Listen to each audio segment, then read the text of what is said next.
What's going on, guys? Today I'm going to be going over what I use to film my paintball videos. Now, I've got a ton of questions on how I set up my cameras, what my camera equipment is, yada yada yada, so I figure now is a good time, since I'm not getting a lot of playing footage right now, to go ahead and go over what I use to film paintball. Filming paintball, honestly, it's extremely expensive. I've spent a ton of money on filming equipment, and I plan on spending more because I just want the quality of my videos to go up, and that requires getting new stuff. There's a ton of new GoPros that are out right now, a ton of new action cameras that I'm interested in, as well as SLRs and stuff that are going to be coming out soon that I'm going to invest in to continue to produce high quality video footage. So let's go ahead and start with the basics. What you're going to want to use to start filming paintball videos is a high quality action camera. And I want to emphasize high quality action camera because that is essentially what most people are gonna be like looking at, is the quality when they're watching videos, or else they're gonna only spend a minute or two actually watching your video. I have here on my mask a GoPro Hero 4 Silver. Now this is an outdated GoPro, which is crazy, right? But it still can perform at a very high level. It films 1080p at 60 FPS, so this is my go-to camera. Yes, it's big and bulky and crazy looking, but it literally has the best quality for an action cam. There are other awesome action cams out there, I totally understand that, but I just love the quality of GoPro. And it's consistently rated #1 when it comes to action cameras. So I have it mounted here with, it's just like a tripod mount, and then this little arm that's sticking up right here. I had to use a washer, a lock washer. I had to put it right here so that my camera wouldn't kind of fall back and forth or it was loose. Now this isn't the case for every action cam. I'm sure some action cams will fit nice and snug on your i5. That was the one issue I had, but the cool thing about this mask is that it has a mount directly attached to it. Other masks don't have that ability, so what I did was I mounted it directly to the lens right on the edge of my KLR specifically, in which I had to attach it via glue. Kind of sucks, so that lens is totally jacked, but I can mount this camera on that lens. It's not a big deal. Filming paintball is an investment, and so I don't mind investing in the lens that I'm going to attach a camera to so I can get some quality footage. So that's basically how I attach this particular camera to my mask. As you can tell, I have it's like a really wide footage. Other paintball channels you might watch, you're gonna see like a ton of their lens or a ton of their mask or something like that. With me, you're only gonna see part of my mask. I really want you to see mostly the gameplay. I want you to see the gun that I'm using. I don't want you to only see the hopper. Some of my older footage, I had the camera mounted right here, and unfortunately you just saw hopper the whole time. And I see that with a lot of people too, where they'll tilt their gun right over into their camera. I wish I had enough money for a GoPro on each side, so whenever I switch sides I could switch to that camera, but unfortunately I don't. However, I will be investing in a GoPro Hero 5 or 4K Drift Ghost camera, so we'll see about that. I have no idea when that's going to be released, but I'm not investing in a new camera until that's released, and I'll look up some reviews, and then if not, I'll just stick with the GoPros because GoPros are on point. Now, another thing that I use to capture some awesome action footage is my ShotTrack HD camera. Now this ShotTrack HD is meant for firearms.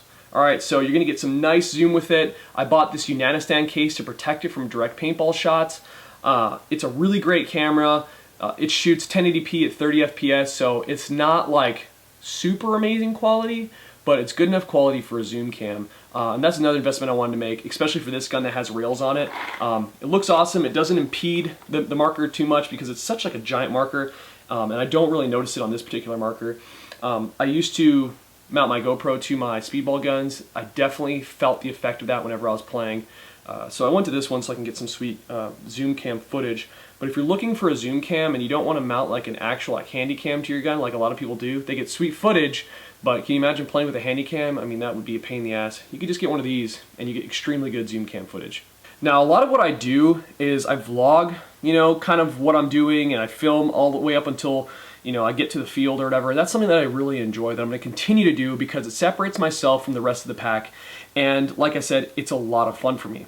So I have 2 cameras that I use for my vlogging. Well, actually 3 that I use for my vlogging, because this right here, your phone, is a great vlogging tool. And if you have, and this is an iPhone 6, it's not a 7 or 6S or anything, it's an iPhone 6, and it still has a great camera where you're going to get 1080p footage from it. So I have used this, even on some of my, unboxing and maintenance videos, I have used an iPhone, and you guys probably can't tell the difference. Probably the only thing that you can tell is maybe the sound quality, which you can actually buy external mics for your phone.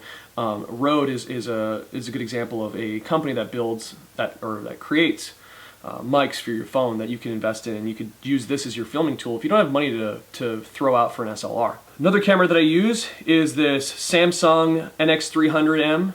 And this is an awesome vlogging camera. It's super small. You can use this to film yourself, and you can kind of see yourself, you know, as you're vlogging.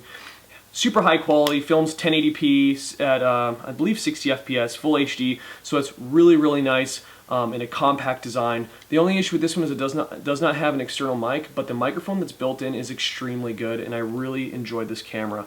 Very ergonomic, easy to hit the play button. Just really high quality footage for this little camera. And this is something that I'll take along with me if I'm just driving around and whatnot, and I'll film with my Samsung. The only issue is I have had problems where the screen starts to get all haywire and whatever, because this is a mirrorless camera. I think some electronics got screwed up in it, and really I don't drop it or anything, so I don't know why it goes haywire, but twice this thing has broke on me.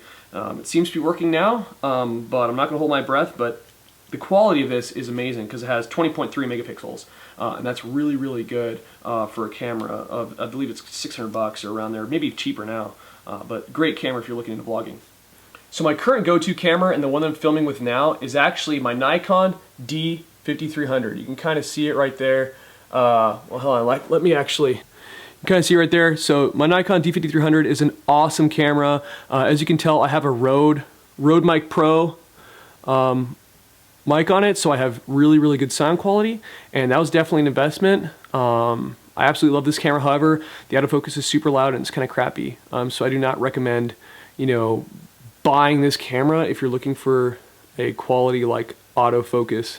But yeah, that's the camera that I use for all my vlogging, all my filming, and 90% of my videos. All right, guys, so if you're looking into filming for paintball, highly recommend going with quality products, dude. You don't want to start off putting out crappy videos, because, you know, your product is going to be a direct representation of you, all right? So you want to make sure you put out good products so that people are going to want to watch it. If you put out stuff people don't want to watch, dude, they're not going to freaking stick around. So I always put out videos that I myself would want to watch. That's the best advice I can give you guys. And when you're putting out videos that people want to watch, people are going to come back. YouTube is an extremely difficult thing to do. It really is. You have to constantly put out stuff. I try to put out stuff at least once a week, and that's honestly the best I can do right now. Sometimes I'll get out 2 videos a week. That's a rarity. I have a family. I have people that count on me to do my job every single day, so I can't be making videos consistently enough, at least not as much as I want to. Plus, with paintball, you actually have to get out to the field and film. And then get, you know, hopefully you get some good stuff. You're not getting destroyed constantly, or, you know, you forget to turn, you know, you do really well, forget to turn your camera battery dies, that type of stuff. So sometimes it's hard to enjoy playing when you're consistently worried about, like, filming. So what I did is I'm like, you know what, I'm going to turn on my camera, I'm not going to care what happens, I'm not going to focus on it. And then when I get home, I'll review it all. And if I have something, then I have something. If I don't, then I don't. Because I want to continue to enjoy this. I want to continue to enjoy filming paintball videos.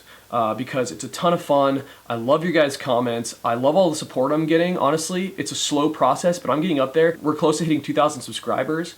And when that happens, like, dude, I'm definitely going to do a giveaway to thank you guys for everything that you've done for me. Because I literally cannot thank you guys enough. For your support. And I hope that this helps some of you guys who are considering doing some paintball filming, going out there and filming, because honestly, the more people that we have out there creating paintball content, the bigger our sport's going to be. So if you're considering doing it, dude, just do it. All right, but just make sure it's high quality stuff, because people, honestly, they're not going to stick around. You're going to eventually burn out. But I'd highly recommend putting your all into it if you're going to do it. Unless you just like filming yourself and watching yourself play, that's a different story. But yeah, if you're looking to be a YouTube content creator for paintball, go out, do it. Just make sure you're putting out high quality videos, and that means investing a good amount of money in different products. So I hope this helps you guys. If you guys have any more questions on how I've mounted anything, just let me know. But with the Dye i5s, I mean, basically the mount's there already, so it makes things a lot easier. Everything else, I had to use the normal mount that it comes with, the little sticky mount, and then I would glue that onto my mask. So it's not the greatest option, but luckily with the Dye i5s, you get to mount on your mask without having to make any modifications, so that's pretty awesome. If you have any questions or comments, just let me know. I'll be putting up another gameplay video hopefully today or tomorrow, because I don't want to put one video out and then another one and then right after. So I'll probably wait a few days, but it will be my Defender gameplay with the zoom cam, and then after that there will be a Defender maintenance and review. So I'll tell you everything I know about the Defender. I've been playing with it for a while now. It's freaking sick. It looks sick. It's a great marker. Like everything else, there's positives and negatives, but I'll dive into that during that video. Alright guys, that's about it. I appreciate you guys, love you guys. Don't forget to like and subscribe, and I'll talk to you guys later. Take it easy. Yeah, something classic.